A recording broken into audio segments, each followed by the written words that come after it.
Okay, tonight I'm ending months of suffering. Okay, I don't want to hear. I don't know how pointers work. How do pointers work? I don't want to hear it anymore. This is the last video I will ever make on this nightmare that I've created for myself. For 3 months, I've lived sleepless nights waking up to DMs from my own students and people that I've never met. I don't understand it. I don't get it. All right, I'm done. I can't keep doing it anymore. This is the Pointer Bible. This is the entry Bible. This is how I take my entries. Excluding all the other stuff. This is just the specific entry. This is a 10, not even, this is 5% of what it takes to take trades like me. But if you know part of my strategy or how most of my strategy works, then this is whatever, right? Okay? But I can't keep doing it anymore. I'm pulling my hair out. I'm waking up in the middle of the night in cold sweats because people still, even though I made 3 videos talking about pointers, this is the last one I'm making. It is the last one I'm making, okay? We're going to talk about the origin, use, and specific rules about pointers, okay? We're going to get terminology very clear. If I get another DM about a pointer, I will commit acts of treason against the United States of America. I will do things to populations of races that could be categorized as marginalized, right? These are things I plan on doing if I get another DM. Cool? Cool. So let's talk about it. Why did I create the pointer? What is the pointer for? If you don't know about implied moves, get off this video. Go watch Daily Bias. Okay? Implied moves are essentially, whether you realize they are there or not, are the moves that the market is making every single day. And they're very, very intentional. It's all liquidity based. They're not made up. It is just how the market works. It's kind of like when you drop an apple, it's going to fall to the ground. It's the same exact process. Okay? They're going to follow these implied moves every single time to a T. And let's talk about something very important. A fair value gap, right, is a part of my model, right? I don't just trade the fair value gap. That's retarded. I use it as a part of a bigger thing, right? You can watch videos on first fair value gaps all you want. Again, you're not going to just be able to piece it together in your entry with just this one video, but this will revolutionize your trading. I can promise you that. Why did I invent the pointer? The problem is I was taking implied moves, which are moves that the market will make, just with or without you. It's just how the market works based off liquidity. I would take these trades, and they were great sometimes. Other times, I'd get retraced out of fair value gaps, and I would get cooked. Not cooked, but definitely would have to wait a little bit longer in the trades. Until I realized I needed to find a way to take trades that couldn't be retraced, or I could have some measurable way to determine if that trade could get swept out or retraced. You ever taken a fair value gap, and then on that third candle, you're chilling, and then out of nowhere it just gets completely retraced, or whatever other fair value gaps you have get immediately retraced? I don't want to enter on something that could be, what is a fair value gap? It's an inefficiency, right? I don't want that inefficiency to move away from me, right? I want to enter, even if it's an expansion or whatever, I don't want to enter a trade if it's going to move too quickly under my feet. That's just not my own preference, right? I don't want to take a trade that's going to get fried. I don't want to be the liquidity. And so that being said, we're going to go over the trade I took on Thursday. Or maybe not Thursday. I feel like I took this trade a different day. Am I tripping? I think it was Friday. Was it Friday? Oh no, it was Thursday. Friday was dead. Yeah, no, I remember this. This was Friday's trade. This is an implied move. The market made 2 implied moves this day. The first move was during Trump, which we could talk about that one, but this one's a better example. It's textbook. Every trade is textbook that I take because that's just how implied moves work. This is Trump, so we're not going to talk about this, but this is another implied move. This is another implied move that the market made on this particular day. So I invented this confluence because I needed a way to find an entry that couldn't get retraced. A lot of my losing trades were being retraced. I didn't want that anymore. Okay, so I invented the pointer, otherwise known as an efficient break of structure. It's a point in a direction after you sweep liquidity that still is proving that we can continue. There's nothing there, we can continue, right? And it can't create a fair value gap. No fair value gap can be created on that candle, right? A fair value gap is created by a 3-candle structure. And if the previous candle's wick is high enough, you literally can't create the inefficiency, yet you could still break structure, right? So you get that sweep without an inefficiency. It's a way to take a trade that won't run or get cooked. Now, it requires patience because you're going to literally watch fair value gaps form and it's going to be upsetting. But I promise you, if you pay attention to pointers and the rules that we're going to set with these pointers, you will take the implied move every single time. You're not going to miss out. An implied move, important detail here. I didn't actually know about this until recently after backtesting, like recently as in the last couple months. An implied move, the proper implied move always has a pointer of some degree on some time frame. The time frames I use for pointers, I will never take a trade on a 1 minute time frame, never. I look for pointers on the 2, 3, and 5 minute time frames. My entries are on the 2, 3, and 5 minute time frames. The reason why I don't use the 1, it's usually never enough information. It's usually never enough. It's just a personal rule of mine. I'm not going to take a trade in the 1 minute time frame.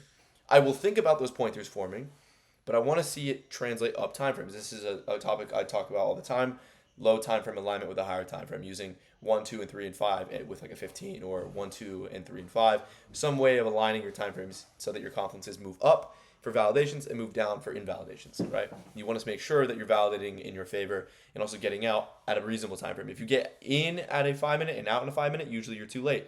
If you get in on a 3 minute and out in a 5 minute, usually you're going to win a lot more trades, but your risk reward is going to be cooked because the trades that you do lose take longer to lose. You have to think about that process, right? So anyways, we're not going to go over this example. We're going to go over this example here. This is an implied move. This is a trade that I took. Okay, so we're going to talk about it, right? We're not using anything else about my strategy. Nothing else. Today is strictly talking about pointers. So if you want the actual entry model, I'm sorry. I don't have a full video going over all of my teachings. That's just, it would take too much time. Literally probably 16 hours to go over my entire model sitting down. I'm not doing that. But I will make videos to teach you guys. You can learn a lot from me and my streams as well. It's your job to put it together, though. I'm putting all the stuff out there for free, so you got to do the work, okay? That being said, what does the pointer look like? If you can see on this 5 minute time frame, we have a nice little implied move. The implied move, in this case, again, if you don't know about implied moves, this is pointless. Go watch it. There should be a thing over there. By the way, subscribe. That would be Lit City. Also, last plug, code TROOP, 80% off all evals on ApexTraderFunding.com. All the money I make from that goes right back to you. I buy accounts. We have over 300, 400K, I think, to give out in accounts because of you guys, and so I'll be giving out more. If you want more accounts to be given out per week, start buying accounts. It's like $30 per account. It's nothing. So check them out. They have 1 day pass until the end of May, so definitely check them out. I'll be loading up at the end of the month. Anyways, code TROOP, baby. Also, tap into my kick streams. You can watch me live. You don't just gotta watch me teach. So let's talk about it, right? Again, not talking about any other thing else besides the pointers. So again, entry model somewhere in here. Bearish confluence above a previous daily high, lower to EQ. If you can't see this yourself, you need to study daily biases. Again, the video is at the top right-hand corner. Okay, very clearly an implied move off of this bearish confluence lower. That bearish confluence is a volume density. Again, videos on that later to come, but you get the idea. Okay, so we now know the implied moves. The implied move existed after the fact. So where do we find our entry, right? So if I zoom in on this price action and I take a look at this area right here, if I get a close look, do you notice how, okay, we swept liquidity, we created inefficiency, proving that this static sweep has a level of sell orders sufficient enough to create inefficiency. Cool. But what entry are you getting on this, right? Where do you take your entry? Most people like to get an entry on the validation of a fair value gap before it moves in a particular direction. This is a little bit too strong a way for me to want to take a trade like this. Yes, we have a break of structure, but these are relatively bullish. Buy side or sell side sweep, we move to the upside. There's something here. We end up breaking that down, but there's no point where we can take a trade at a decent risk to reward, because think about it, right? You want your stops to be above the external source of liquidity. So even if we had an entry, okay, it would be somewhere down here, which is cruddy risk to reward. So you want to have a retest of these fair value gaps, but enter on an efficient break of structure. If you don't get that efficient break of structure, then it's cooked. You'd never take your entry. And an important rule, the first rule we're going to talk about is essentially, in order for you to have that entry, you have to have A, the efficient break of structure, and 2, it must create an inefficiency, whatever, on a 2 minute time frame or higher, something like that, okay? Don't go with the 1 minute. It's fine. Just go with some type of higher time frame, at least greater than a 1 minute. It must create an inefficiency. After it's made, it must create an inefficiency, and we cannot break structure over it, okay? If we do, that's fine, but we have to potentially consider closing that trade, right? The fourth rule is that if we do break structure, this is kind of like 3A, if we do break structure, it must replace itself with a new pointer in that direction, meaning if a bearish pointer gets broken structure over, it has to replace with another bearish pointer. Sub rule on that one is if it is replaced by an opposite direction, walk. And the last rule, if 3 or more pointers in different directions form, walk. It's a sign of consolidation. Okay? It's an efficient break of structure, so it's a way we can break structure efficiently without getting retraced with a fair value gap. It's a moment that we can take advantage of to not get retraced and get a good entry. But also, if it doesn't create that inefficiency, the market state is proven ineffective and low volume, and so you want to get out as well. It's like a speculative buy order. It's a way to get literally. You guys see me top ticking. That's how I top tick, because I get in on a slight amount. It's being a successful trader is getting in with the smallest amount of confirmation, but enough to have a high win rate, and not enough to tank it with risk reward. Right? You want to get that moment in between speculation and confidence. When those cross and it's super thin, that's what makes the best traders, right? Obviously, I'm not going to get in on this little tick rate. I'm not going to top tick it by that degree. Okay, I'm not one of those guys. Like, that's insanity. But I'm going to get pretty close. Okay, we have a volume density in here, not important. We'll talk about that later.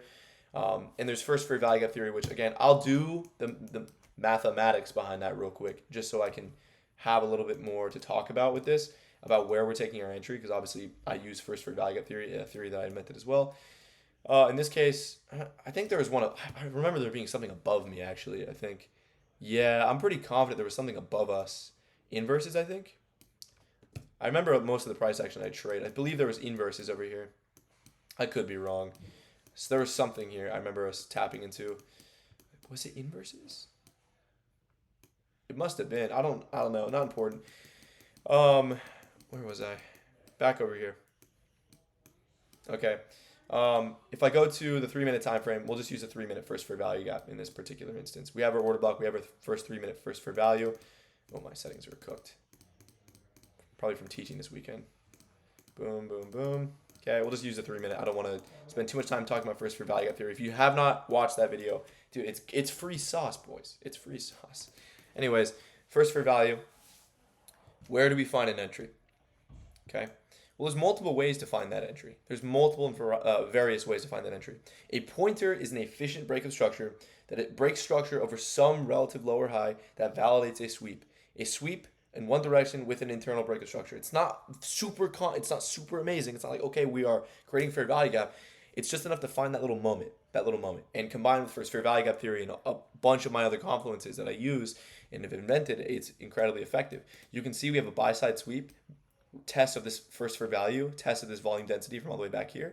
You can see buy side sweep creates a break of structure to the downside. You're probably like, where's the break of structure? This is an internal break of structure. We're breaking internal structure. We're breaking past these lows. Not anything crazy. It's not anything crazy, but it establishes our pointer. Okay, it establishes our pointer. What is the pointer? Well, on the 3-minute time frame, we have a pointer right here. I'm gonna make these blue just so we can pay attention to them, or we'll make them purple. I've never used purple yet. We'll use purple. Pointers are purple. Oh wait, that sounds lit. I'm down.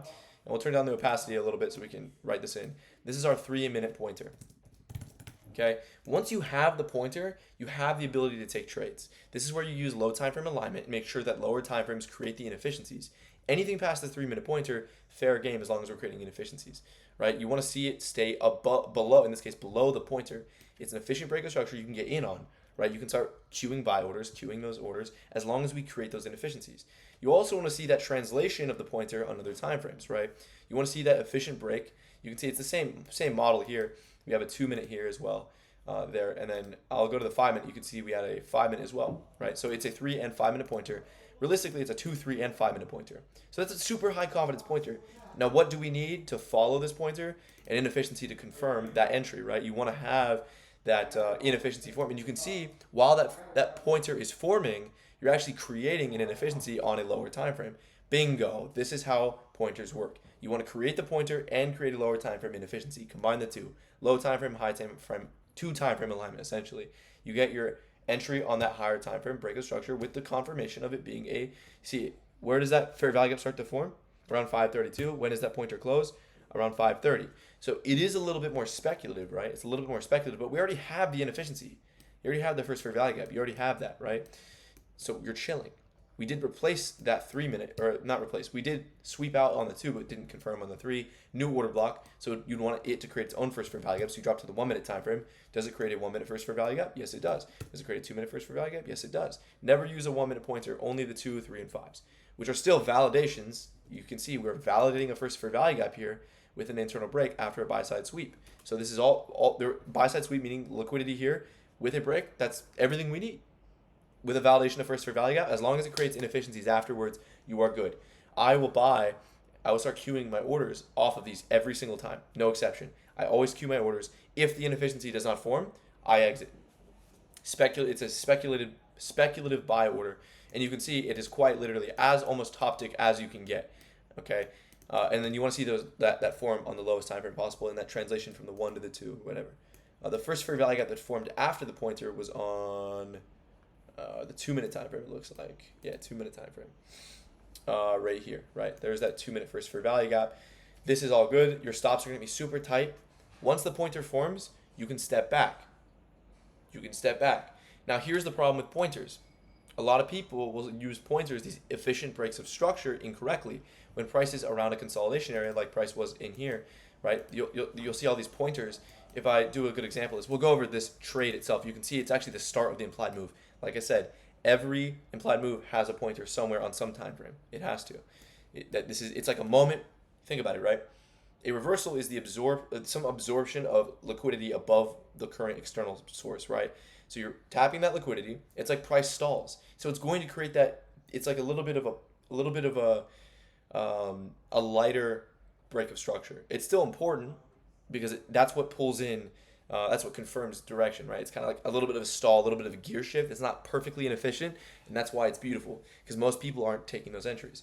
That being said, we never got that on any lower time frame here on this, and even if we did, it broke structure, right? There was no good pointer in here, so there was no entry. We had, if you take a look here, we did have a pointer entry here, right? This is a pointer, and your stops again above the order block. This is a pointer. This would technically be valid for an entry. The only reason you potentially might not be taking a trade like this is because you're already breaking structure over pointers down here. That's what my next subject was, is a lot of people are using them incorrectly. It is an efficient break of structure. What market state is efficient? Consolidations and accumulations. Naturally, it is the most efficient market state because buyers and sellers are relatively equal in strength. And so what do you think it's going to do? It's going to consolidate. So it's going to create efficiency. It's going to show efficiency. If I show you an example of this, this is a perfect example of this next day. Okay, we have so many pointers, right? This is how I know how to walk. We'll go on the 5-minute time frame, just to use the 5-minute pointers, higher time frame pointers. You can see, was it the 3-minute? I think it was. Nope, no entries yet. Let me double check. Yeah, nothing yet. We'll let it run. We'll let it ride the whole day, and then I'll show you what I mean. Okay, right here.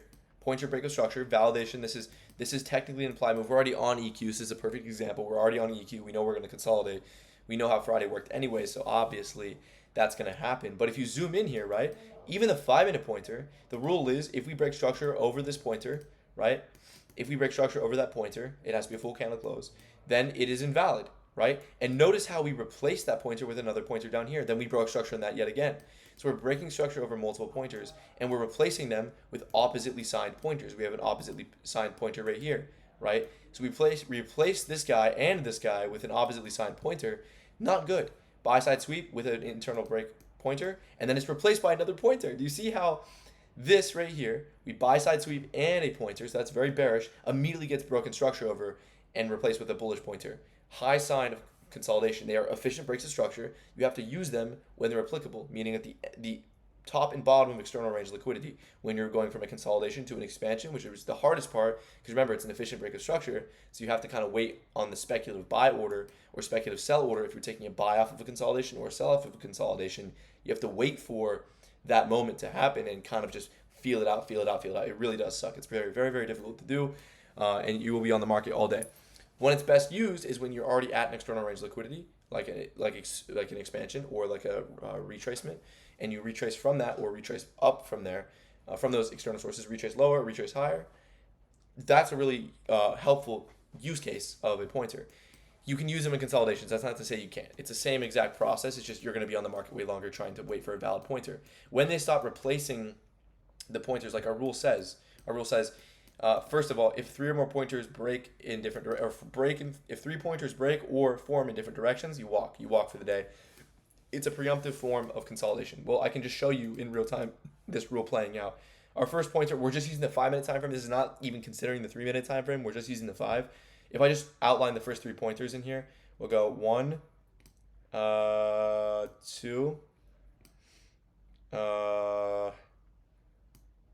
3. You'd walk at this point. We have multiple colored pointers in here, different directions forming over and over. 4, right? And you can see high sign of consolidation. I would have probably walked somewhere in here anyways because, oh wait, I didn't even see that. Yeah, we would have walked right here. Another pointer right here, right? Sell side sweep, internal break. We would walk. We're already on EQ anyways. Pointers are really, very difficult to use on EQ. That's where you want to just be very patient. Equilibrium trading requires skill. If you're not ready for that, you're not ready for that level of like time in the charts, just trade retracements and expansions. That's the best thing you can do. Okay, so for now, you can see we would have walked at this point, and look what happened the rest of this day. We skipped, and you saved yourself an entire day. The rule plays out every single time. I urge you to backtest. These aren't just random numbers I pulled out of my butt. These are actual numbers that I have come together with and been like, okay, statistically, by that third pointer, high sign of consolidation, you have to wait till we reach an external source of liquidity. You need to have your own entry model, obviously. I'm not going to show that to you today. But the idea is super simple. If you can get in off of an efficient break of structure, you can't get retraced by a fair value gap.